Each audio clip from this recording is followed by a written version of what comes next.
y ya estaba... Pero yo no dije a nadie, que el dinero iba a mí.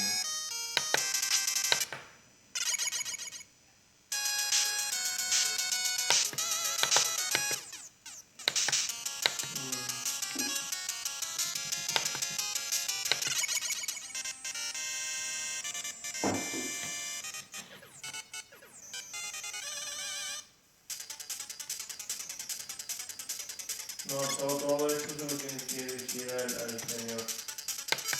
Él no tiene la culpa, Él es el que... Ella no tiene la culpa de eso,